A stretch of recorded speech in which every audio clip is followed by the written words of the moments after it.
I never really took the predictable routes, and I've always been sort of driven to follow some kind of yearning for something else. And that adventure, you know, that I've always loved other cultures and been fascinated by them. And my own culture seemed somewhat dreary to me. And so as soon as I could leave Scotland, I just galloped out. But I'm very experienced with recession and cutting back and thrift. So my Scottish years stood me in good stead.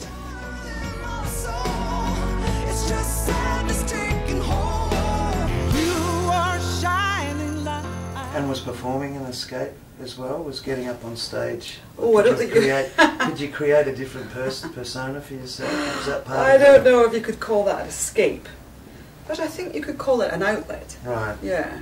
An form of expression is very handy, because I think that when you live a very constrained, conventional life, and you have to behave, and you have to, you know, you only live within a very tiny window of expression.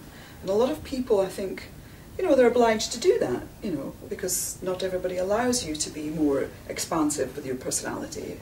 For many, many years, I was going, one day I'm going to do something, and it's got to do with Africa, it's got to do with poverty, it's got to do with, I want to do something, you know. I just haven't quite found it's the right moment, because it was never quite the right moment to do what I'm doing now, because I always had this next thing to do and this next project, and as you can imagine, all the things that you do as a creative artist are hugely consuming, whatever aspect it is, whether it's writing or recording or rehearsing or going on tour or giving interviews, it's all time consuming. So to get to the bit where you go, right, now I'm doing this, it's like you have to put the brake on a lot of other stuff. You can help break the silence. Talk about HIV and AIDS. Let us use the universal language of music to sing out our message around the world. I never wanted to go to South Africa, and suddenly we're all there together, musicians together, and Mandela. And he described the HIV pandemic as a genocide, that he used the word genocide. And I really, you know, he's talking to the world's press. This is Mandela talking. Nobody hears his name without just, everybody you say, Nelson Mandela, oh, Mandela, Mandela, oh my God. And there he is saying there's a genocide taking place in his country. Where's the response?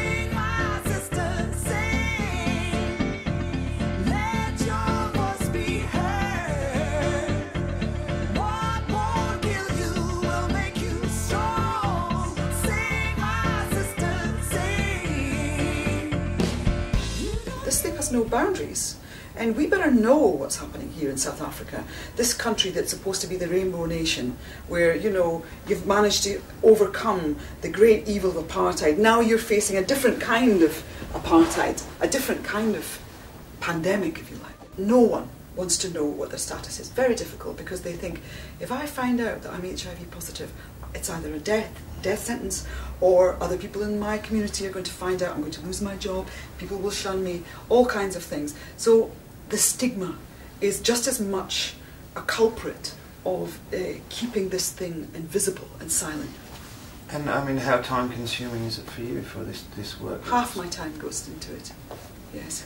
And on tours like this, what's the bottom line that you hope to achieve by doing concerts like the one you're doing here tomorrow? Well, I always think that if I can inspire people, if I am talking about this, and maybe just inspire people just to think about it, maybe just to check it out, maybe have a look at my website, you know, just get conscious themselves, because as I say, AIDS doesn't have a sort of physical boundary. It is something that we need to be aware of. Look, front pages of today's newspapers, what are they talking about? Swine epidemic, swine flu, before it was bird flu and SARS. Have you ever seen anything about HIV/AIDS? You're not going to see that. Well, why do you think that is? Is it because of stigma of it being such a personal thing? Totally. You know, all my life I've always been, you know, very concerned with all the horrible things on the planet. Like, why does this have to be like this? And it's painful. Still, it's hard to be immune to the injustices and cruelty. But when you get involved, you find something that you can really become actively involved with. In some ways, the payback for yourself personally is that that engagement makes you feel less impotent. And I think it's that terrible feeling of despair and impotence that makes you feel even more depressed.